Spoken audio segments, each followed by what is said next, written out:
Sir ঘুমাচ্ছেন নাকি? Sir কে বললি আমি ঘুমাচ্ছি? আমি ঘুমাচ্ছি? কে রে? তুই কি হয়েছে? কি হয়েছে নাকি?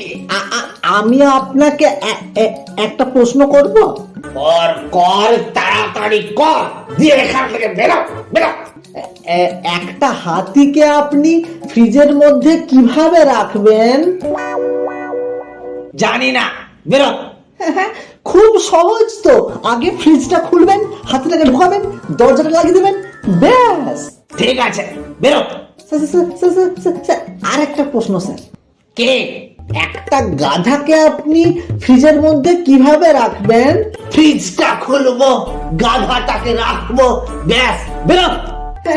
হয়নি তো, জায়গা নেই তো, ফ্রিজ থেকে তো আগে হাতিটাকে বের করতে হবে, তবে তো গাধাটা ঢুকবে। ঠিক আছে, বেরো। স্যার আর একটা প্রশ্ন প্লিজ। বল বল, তাড়াতাড়ি বল।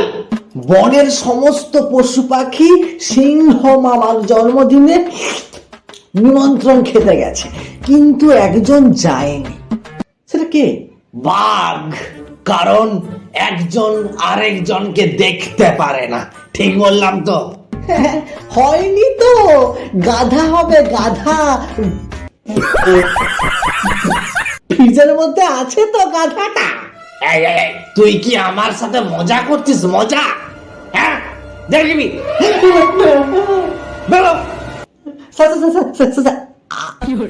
আরেকটা প্রশ্ন স্যার, এটাই শেষ প্রশ্ন স্যার, প্লিজ স্যার প্লিজ। আচ্ছা ঠিক আছে, ঠিক আছে, বল, তারপর বেরো। জঙ্গলের ভেতর একটা নদী আছে, ওই নদীতে অসংখ্য কুমির থাকে, আপনাকে ওই নদীটা পার হতে হবে, কিন্তু কিভাবে? একটা বড় নৌকা দিয়ে পার হয়ে যাব। এটাও হয়নি তো। এই বেরো, অনেক হয়েছে, বেরো। আরে আপনি নিজেই সাঁতার কেটে নদীটা পার হতে পারবেন, কেননা কুমির গুলো তো সিংহ মামার জন্মদিনে খেতে গেছে।